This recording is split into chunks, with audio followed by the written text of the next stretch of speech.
Hello friends, welcome back to CG job education. साथियों, EVS पर्यावरण के अंतर्गत देखिए इन्वायरमेंट स्टडी है, आपका पर्यावरण अध्ययन शिक्षण शास्त्र है। तो पर्यावरण अध्ययन शिक्षण शास्त्र में आपको क्या क्या पढ़ना होगा, हम इस वीडियो में बिल्कुल टॉपिक को बताने वाले हैं। उसी टॉपिक को आपको पढ़ना पड़ेगा एग्जाम के पहले। तो साथियों, जो साथी नए हैं भाई चैनल को सब्सक्राइब कर लेंगे, क्योंकि आज मैं जो टॉपिक बताने वाले हैं इस वीडियो में बताने वाला हूँ पर्यावरण विषय को लेकर। अत्यंत महत्वपूर्ण टॉपिक है, क्योंकि पिछली जो भर्ती हुई है आपका 2019 में इसी टॉपिक से प्रश्न पूछा गया है। जी हाँ साथियों, हम उन्हीं टॉपिक को बताएंगे और आपको उन्हीं टॉपिक को ज़्यादा फोकस करना पड़ेगा। ठीक है, जो साथी हो नए होंगे भाई चैनल को सब्सक्राइब कर लेंगे। चलिए हम इन टॉपिकों पर बात करें तो देखिए, पर्यावरण के प्रकार आपको अच्छे से देख लेना है। पर्यावरण के प्रकार के बारे में, पर्यावरण के घटक के बारे में, पर्यावरण के कितने घटक भाई, जैविक अजैविक घटक जितने भी हैं, पर्यावरण के प्रकार, प्राकृतिक हो या मानव जनित पर्यावरण हो, जो भी है ना भाई। तो आपको यहाँ पर पर्यावरण से रिलेटेड बिल्कुल आपको अच्छे से पढ़ लेना है भाई। पर्यावरण अध्ययन में क्या पढ़ाएं के अंतर्गत आप सभी साथियों ने देखा होगा कि कौशल है, ठीक है, जिसमें मैंने फॉर्मूला भी बताया था, आप चीज भोया है ना, आवास, जल, चीज़ें बनाना एवं करना, तमाम जो हमने 6 चीज़ें बताई हैं, तो बिल्कुल आप उसके बारे में तो अच्छे से एक बार कर ही लेंगे। ठीक है भाई, अर्थात आपको क्या पढ़ाना है, मतलब ये कौशल की बात की जा रही है, कौन कौन से कौशल विकसित होगा उसकी भी यहाँ पर बात की जा रही है। जैसे मैंने आप चीज भोया वाली बात बताई, उसमें कौन मूल्य होना चाहिए, क्या क्या कौशल बच्चों में विकसित होंगी, ठीक है भाई, उसको भी आपको अच्छे से पढ़ना होगा। ठीक है, अगला आता है पर्यावरण से अपेक्षाएं। अब बच्चों को से क्या अपेक्षाएं करते हैं, है ना भाई, कि पर्यावरण को लेकर बच्चे क्या जाने क्या समझें, इससे जुड़ा हुआ सवाल भी आपके पेपर में आएंगे भाई। तो पर्यावरण से जुड़ी हुई अपेक्षाएं हैं, उसको भी आप एक बार अच्छे से देख लेंगे। इसके अलावा देखिए, परिवार, आवास और मित्र। परिवार से रिलेटेड तो बिल्कुल आप अच्छे से पढ़ ही लेंगे भाई। परिवार के प्रकार होते हैं, आप सभी जान रहे हैं, संयुक्त परिवार, एकल परिवार। परिवार क्या है, परिवार एक सामाजिक संस्था है ना भाई। तो पूरे आपको परिवार को अच्छे से, आवास और मित्र, ठीक है भाई, तो इन चीजों को आपको अच्छे से यहाँ समझना पड़ेगा, क्योंकि आपके इस टॉपिक से क्वेश्चन बनेंगे ही, 100% बनेंगे भाई।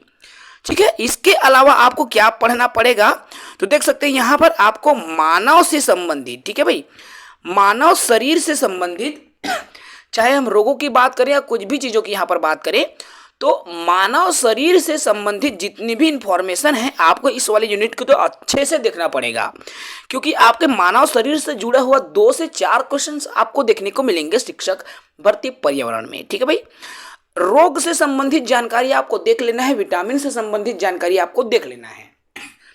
यहां पर मैं जो चीजें बता रहा हूं आपको, विटामिन आप जितने प्रकार हैं उनको तो आपको देखोगे, उसके स्रोत को भी देखोगे, उसके होने वाले रोग को भी देखोगे।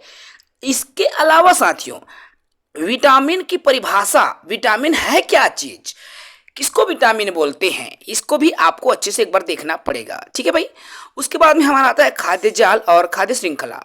तो खाद्य जाल और खाद्य श्रृंखला को आप अच्छे से समझेंगे। खाद्य जाल बनता कैसे है, कैसे उनका डेफिनेशंस हम कैसे लेते हैं, उसको आप अच्छे से पढ़ेंगे भाई। ठीक है, और खाद्य जाल, खाद्य श्रृंखला दोनों का कॉन्सेप्ट आपको क्लियर होना चाहिए, क्योंकि इससे जुड़ा हुआ प्रश्न आपके पर्यावरण के एग्जाम में पूछेगा। ठीक है, पारिस्थितिक तंत्र से जुड़ा हुआ, चाहे हम घास के मैदान का पारिस्थितिक तंत्र बोले, समुद्र, जितने भी पारिस्थितिक तंत्र हैं आपको अच्छे से उसको समझना पड़ेगा भाई, क्योंकि आपके यहाँ से पारिस्थितिक तंत्र से क्वेश्चंस बनेंगे। ठीक है, उसके बाद हमारा आता है, देखो यहाँ से पर्यावरण के प्रति बच्चों की समझ। ठीक है, अब पर्यावरण के प्रति बच्चों की दृष्टिकोण क्या है, कैसे पर्यावरण को किस नजरिए से बच्चा देखता है, इससे जुड़े हुआ आपको जो इससे जुड़े हुए फैक्ट्स हैं उनको आपको अच्छे से देखना पड़ेगा भाई, क्योंकि आपका पर्यावरण के प्रति बच्चों को दृष्टिकोण जो है, इससे जुड़ा हुआ सवाल आपके बनेंगे ही। ठीक है भाई, जो आपको 20 नंबर के क्वेश्चंस आते हैं, मैं जो बिंदु बता रहा हूं उनमें से ही क्वेश्चन आपके आएंगे और बनता भी है प्रतिवर्ष। ठीक है, यहां पर आपको प्रोजेक्ट आधारित चीजों को पढ़ना पड़ेगा। प्रोजेक्ट विधि क्या है, प्रोजेक्ट में होता कैसे है। ठीक है भाई, बच्चों के सामने समस्या रखा जाता है, बच्चे उसका समाधान कैसे करते हैं, समाधान के जो सोपान हैं, कितने सोपान होते हैं, ठीक है भाई, इनके बारे में आपको अच्छे से जानना पड़ेगा। ठीक है, उसके अलावा आपको देखना पड़ेगा नशा आधारित इंफॉर्मेशन, सामाजिक बुराइयां जिसको हम बोलते हैं ना भाई। तो सामाजिक बुराइयां में जितने भी हमने 8-9 प्रकार के बता दिए हैं भाई, नोट्स में आपको मिल जाएंगे, हमारे क्लासेस में आपको मिलेंगे। तो नशा आधारित आप एक बार अच्छे से देख लेना भाई, क्योंकि यहाँ से आपका एक नशा आधारित से आपके क्वेश्चंस बनेंगे ही, 100% बनेंगे भाई, इसमें कोई दो मत की बात नहीं है। इसके अलावा आपका अधिनियम से जुड़ा हुआ आप क्वेश्चन देख लेंगे भाई, टॉपिक को। ठीक है, अधिनियम चाहे बाल विवाह निषेध अधिनियम, ठीक है, बंधुआ मजदूर बॉन्डेड लेबर जो एक्ट बना हुआ है, इसके अलावा बहुत सारे अधिनियम हैं, उन अधिनियम को देख लेंगे। और कुछ दिवस चाहे पर्यावरण दिवस होता है ना, पर्यावरण संरक्षण दिवस, बहुत सारे दिवस भी है, तो इनको भी आपको अधिनियम के साथ में ये जो दिवस है उसको भी आपको एक बार देख लेना है भाई, क्योंकि आपको यहाँ से भी क्वेश्चंस बनेंगे ही। ठीक है, इसके अलावा आपको देख लेना है गतिविधि से रिलेटेड, गतिविधि कैसे बनाया जाता है, गतिविधि कितने प्रकार के होते हैं, इनसे रिलेटेड भी आपको क्वेश्चंस देखने पड़ेंगे।